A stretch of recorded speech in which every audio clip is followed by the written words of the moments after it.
நமஸ்காரம். இடையில கொஞ்சம் வேலையாகி போச்சு, ட்ரான்ஸ்லேஷன் ஒர்க் பண்ணிகிட்ருக்கிறதுனால. அதனால் நான் என்ன நினச்சேன்னா, இன்றைக்கி எப்படியாவது கண்டினியூ பண்ணிடணும் பழைய விஷயத்தன்னு. அதாவது தீன்தயாள் உபாத்யாயா அவர்களுடைய இன்டெக்ரல் ஹியூமனிசம் பற்றி நம்ம பார்த்துருக்கோம்.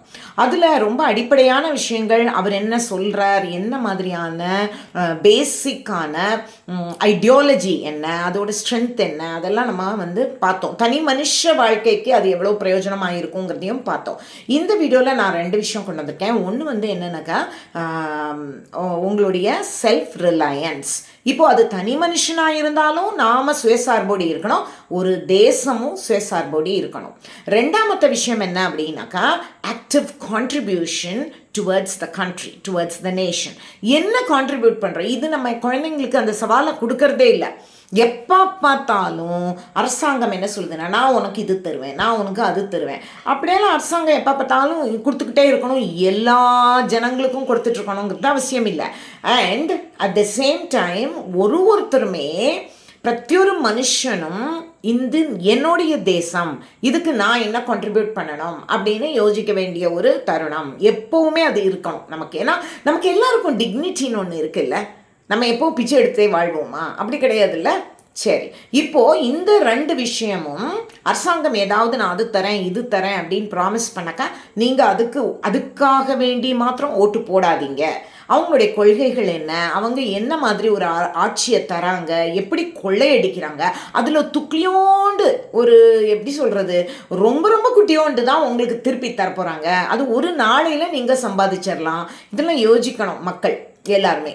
இப்போது செல்ஃப் ரிலையன்ஸ் அப்படிங்கிற விஷயம் சொன்னேன். எல்லா பெண்களுக்கும் குறிப்பாக நம்ம சுயசார்போட நிற்கிறதுக்கு நம்ம சொல்லித்தரணும். அப்புறம் அவங்களும் எல்லாருமே ஆண் பெண் சின்ன வயசுலேயே அவங்க என்ன கான்ட்ரிபியூட் பண்ணுவாங்க, அது பிஸ்னஸ்க்கும் அது நல்லது, நாட்டுக்கும் அது நல்லது, மாநிலத்துக்கும் அது நல்லது, ஒரு சமூகத்துக்கும் அது ரொம்ப நல்லது, நம்ம சார்ந்த சமூகத்துக்கும் அது ரொம்ப நல்லது.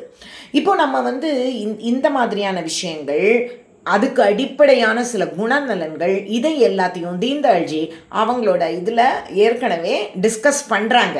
இப்போ நீங்கள் சொல்லலாம், இதுக்கும் இன்றைக்கி இருக்கிற சமூகத்துக்கும் என்ன சம்மந்தம், இன்றைக்கி இருக்கிற நாட்டுக்கும் நீங்கள் சும்மா கெஸ் பண்ணுறீங்க அப்படின்னு. அப்படி இல்லை. இன்றைக்கி நமக்கு மோடிஜி அவர்கள் என்ன சொல்லியிருக்காங்கன்னா, ஆத்ம நிர்பர் பாரத் அது கொண்டு வந்த நாள்லேருந்து இன்னைக்கு வரைக்கும் நமக்கு ரொம்ப நல்ல ஓஹோன்னு நடந்துட்டுருக்கு.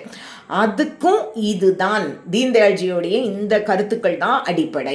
ரெண்டாமத்தது, இது இன்னைக்கு ஓகே, நாளைக்கு எப்படி அப்படின்னு நீங்கள் கேட்டிங்கன்னாக்கா, 2047 விக்சித் பாரத் அப்படிங்கிற விஷயத்தை தான் நம்ம கொண்டு போகிறோம் அப்படின்னு மோடிஜி ஒரு கனவு கண்டு அந்த விஷயத்தை நம்மளுக்கு கொண்டு கொடுத்துருக்கார். ஸோ அந்த இதுக்கும் தீன்தயாள்ஜியோடைய இந்த குணநலன்கள் அல்லது அவர் சொல்லக்கூடிய ஒரு சமூகம், ஒரு கட்டமைப்பு, இதெல்லாம் தான் ரொம்ப பேசிக்காக அடிப்படையான விஷயங்கள். ஸோ நீங்கள் இதை கட்டாயமாக ஏற்கனவே உள்ளது மறந்து போச்சு அப்படின்னாக்கா மறுபடியும் போய் பாருங்கள். ஏன்னா எவ்வளவோ சினிமாலாம் நம்ம அப்படி பார்க்குறோம் இல்லையா. நீங்கள் தயவுசெய்து இதை எனக்காக வேண்டி நான் வேண்டி விரும்பி கேட்டுக்கிறேன், இதெல்லாம் பாருங்கள் அப்படின்னு சொல்லிட்டு.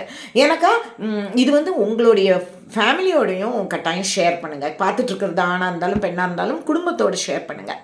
ரொம்ப முக்கியமான விஷயம் இது. நன்றி.